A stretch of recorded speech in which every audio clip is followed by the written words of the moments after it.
talk as much when I paint skin. Might be a good thing. Okay, so what I'm doing is, you know, when I took classes with Igor Babailov, who was my first mentor, I learned from him that the masters in Russia always paint from dark to light, and they had only one method, and that's all they ever did. Being that I was self-taught for most of my life, I said, no, I don't think I want to do that.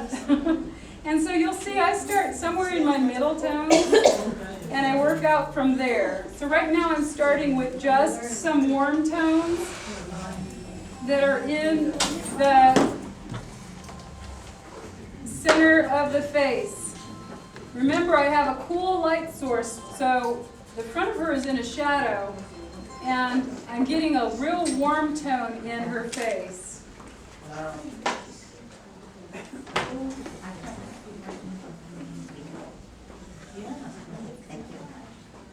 Okay, on the edge of her face, children have a lot of purple in their face. So I don't even play with the browns so much, or the greens, which I would put into an adult. I just jump right into using some violet in the edge of the face. I'm using a little bit of cobalt blue in with my alizarin crimson. Actually, it's a permanent rose.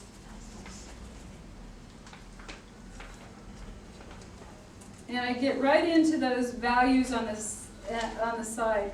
Now, to make somebody look younger, you know, you've all done, those of you who've done portraits and they look a little bit too old and you want them to look younger, the trick is totally about the ears, the bridge of the nose, the height of the forehead, the top of the head. You see her head, she's 5 years old. Her eyes, on a normal person, the eyes are halfway between the top of the head and, I mean on a normal person, on an adult. Sorry. There is a communication problem between the left and the right. I can paint and try to translate what my right brain's doing, but it doesn't always work out. So, your question? Somebody had a question? Okay. That's Grandma. Oh, that's Grandma. So, what the difference is that, okay, on an adult, the eye level is halfway between the top of the skull and the bottom of the chin. So the eyes would be about right here. As a child, they are much lower in the space. So lower your eyes, make your ears smaller, shorten your chin, lower the bridge of the nose, and you'll have a child. Oh, wow. Okay? Those are the only things you really need to know. No wonder digital, you can age that way. Yeah. Children are born with the same size iris as they have as an adult. That's why their eyes look big. And so many times the bridge of their nose, in her, she has a nice bridge to her nose. So you're not seeing full tear duct, but a lot of times the younger they are, the more the tear duct is covered by the skin because the bridge of the nose has not yet arisen to pull the skin away. So the pupils are appearing very large within, the irises are appearing very large within the eye. And so therefore that gives that appearance of being a big eye. So the iris size does not change, but the size of the skin and the bone structure, those things grow. Did you know that the older you get, the bigger your nose gets and the larger your ears get, because cartilage continues to grow. So, sorry. So, ears on a child and the cartilage in the nose is very small, so be aware of that, and that's where you can show their age. So I'm just brushing on a little bit of paint, and you can already see. Nope, glasses back on, sorry. Can't do that. I can only fake it without the glasses.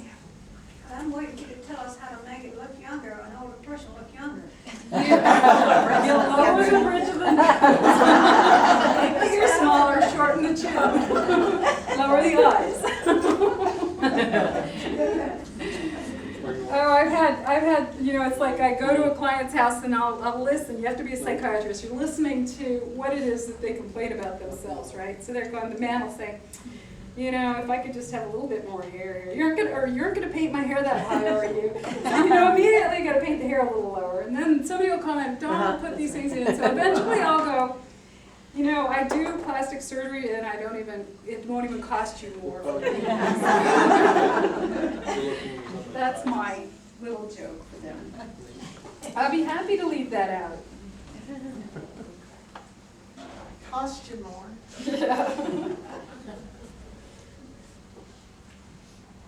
I once knew a barber who had a She's using the doctor linseed for oil or whatever it is a all the time. client, and one day to be funny, he wrote down on his charge slip, hair surgery, and put $15,000.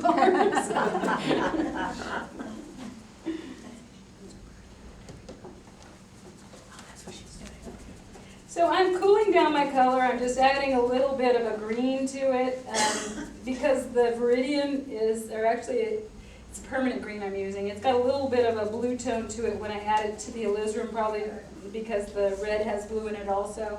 So it's turning violet. So that's where I'm getting my shadow color here.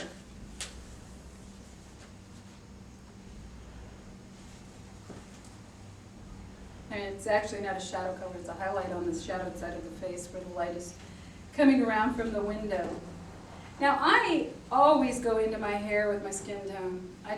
It's just because the color reflects around, the color just constantly.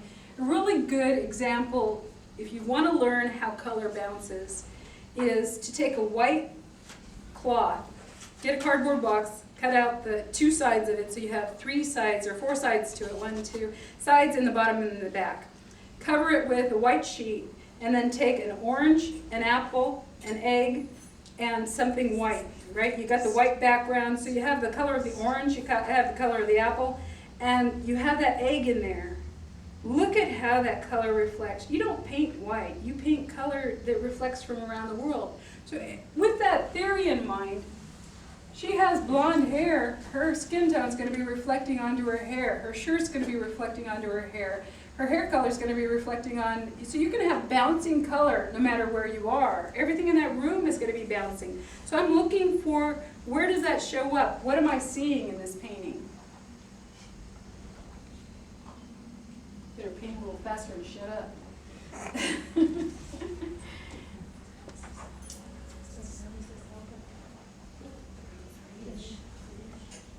Of course, I'm not going to come out with a finished painting here. I can only give you an idea of how it starts out and it looks in the beginning stages, but you can get an idea, and with the finished paintings here, you can see how they end up in the final stages. Bobby, do you have your portraits in pastel? Yes, I do. I love pastel. In fact, I'm much freer, and I'm trying to paint a little more like a pastel because I'm seeing the color versus having a recipe for a tube of paint, for tubes of paint actually is good for me. And I suggest it for everyone because then you can't, you know, it's not like, okay, I used alizarin with raw sienna and Viridian green and I got this mixture because, you know, it's not that way. You have to identify it by vision.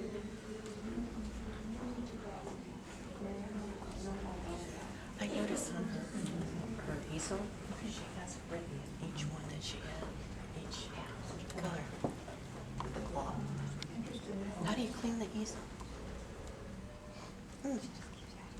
See, my value was too strong. I just mixed color on the canvas. That's all I do. Just mix that color right on the canvas. What kind of brushes do you use? This one is a filbert. I tend to start out with bristly brushes and then I move into, after this first layer, I'll get into the softest, flattest, shortest brushes I can use Short and to do the details. So, and when I get into the eyes, I use one that's even a quarter of that size. So, and I go through one every 2 paintings. Wow. And do you use sables? Sables or synthetic sables. I don't actually buy real sables because unless I'm buying like a badger hair, I love the badger hair. Badger hairs look like this. They have the darker tips and the lighter bottoms. And so a really well worn out badger hair brush can do tons of things until you have it down to a stub. It just wears down perfectly.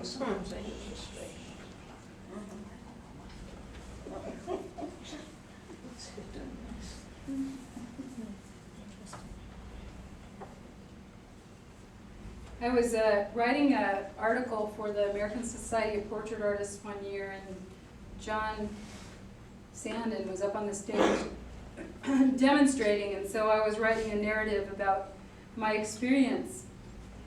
I was asked to write this for them, for their signature magazine, and here I'm sitting there thinking, oh man, now I'm finally in front of John Sandin, you know, he's one of the masters, you know, what kind of tools is he going to use? And he gets up there and he goes like this, and he wipes it out. Number 10 thumb. I love this sense of humor. So he's now become my famous artist with the number 10 thumb. You can see how much warmth there is in the front of her face. She just glows. And the more I get the layers on, I mean, that's when the beauty of a good glazing shows up, is in these cheeks and in this blouse. I was so excited when I saw that she had worn that blouse, because I knew I was going to do a demo on glazing, and when I get done to the point that this blouse is finished, it's just going to glow.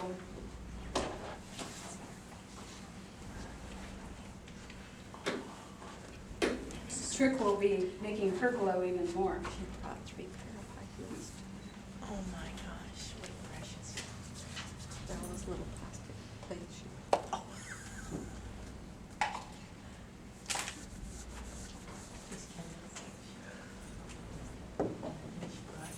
This one's a little too big and too stiff for me right now. It's not even behaving. So I'll grab a smaller, softer one.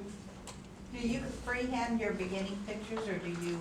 Yeah, this is all, I brought this in to show you the beginning of, and I use now on this one I actually videotaped myself doing it, because I'm trying to get in the idea of doing it. This one, because I was going to start with the other technique. That one I drew on with the paintbrush as I started. So I didn't even draw it on ahead of time. This one, I am drawing it on ahead of time, and I'm using a green pencil. The reason that I use a green pencil is the fact that charcoal or graphite will make your paint black, so I don't want to make my paint black. The green just mixes with my paint, and it's perfect.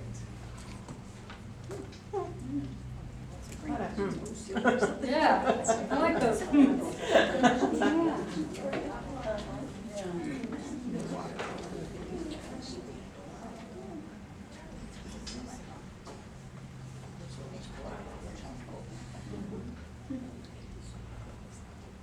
Now, when I'm always aware of where is the highest point in her face.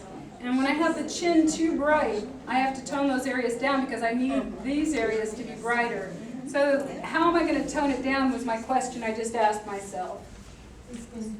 Teaching somebody to think things out is half of the process, because asking yourself the right questions will get you to it's just like talking about, how is this color mixed? What primary colors are in it? That's how to adjust the color on your palette. That's how you think things out. That's how to fix those mistakes that you make. You're only as good as the amount of mistakes you make in your life.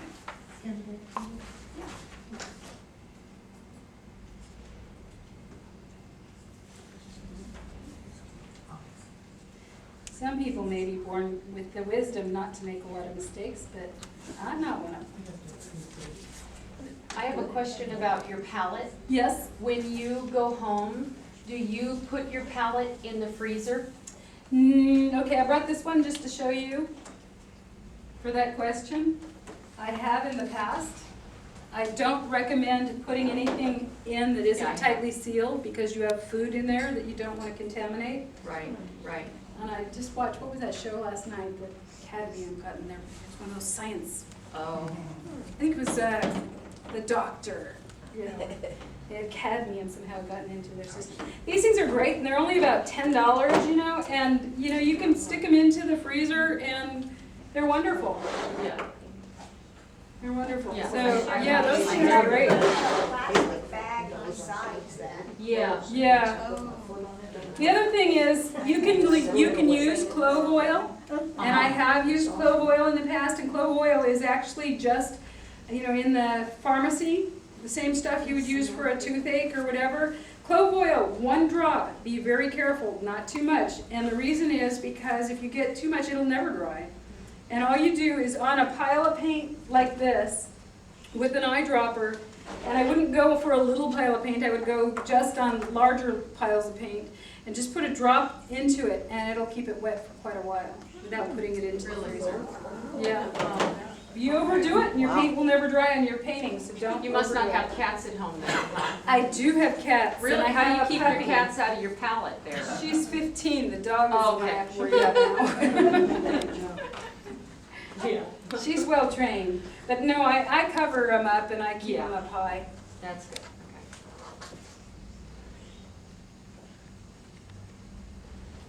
He's not a puppy anymore. No, he's a horse now. He's a standard poodle. Oh. He's cute.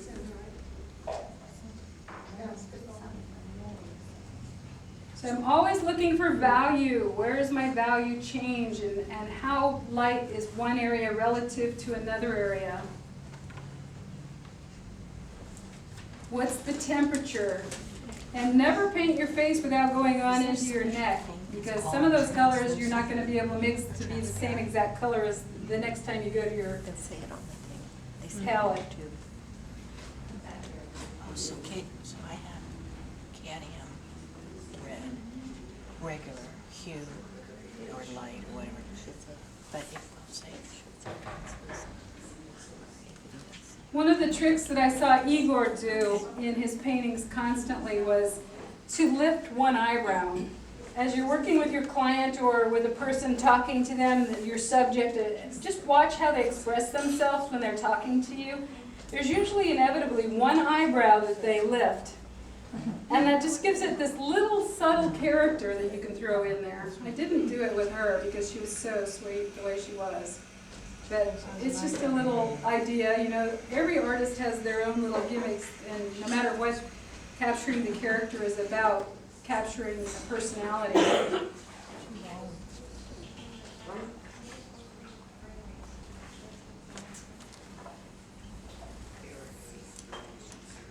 We just have a few more minutes here, and I'll show you how I would end this. So what I'm going to do is, this is a hake, or hakey, some people call it, I don't know what to call it.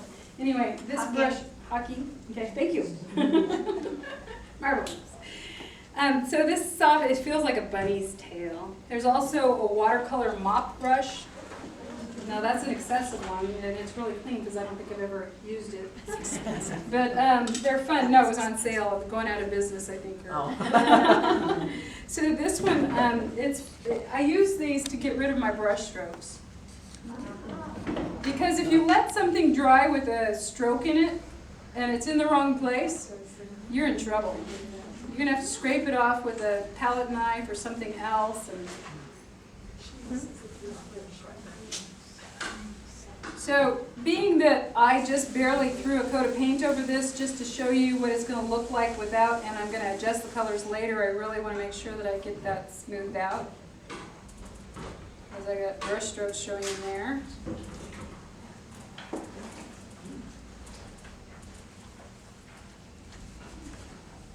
I'll post this on my website so that you guys can see it when it's done. But you're always welcome to come by during class or during my class times. I have them listed there. Drop in and check on it if you want to see how it turned out. And I can send you that with a photograph of it. So anyway, I know in the process of having this meeting and trying to demonstrate fast and trying to tell you everything I've learned in 20 some odd years, I probably didn't do the best of demonstrations, but I would like to know if you have any questions at this point. Oh, thank you.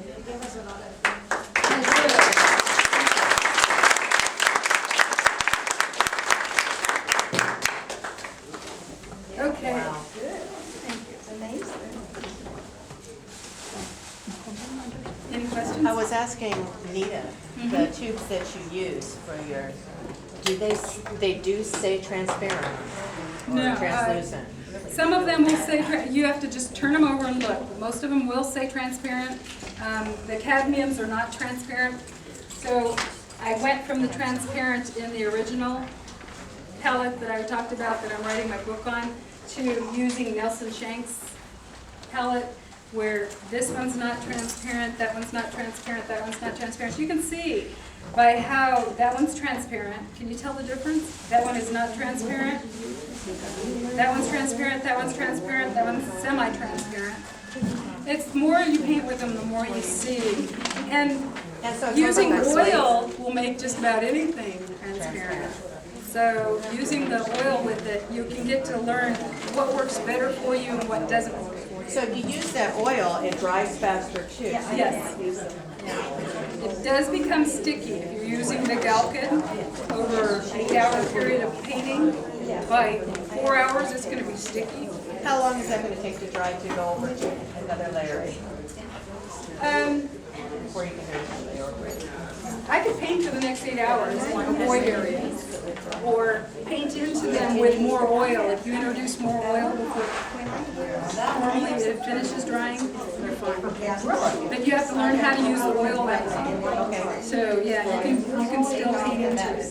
Thank you so very much. Oh, you're welcome. Glad we help. Thank you. Yeah, it makes you aware of how much you don't know. You're welcome.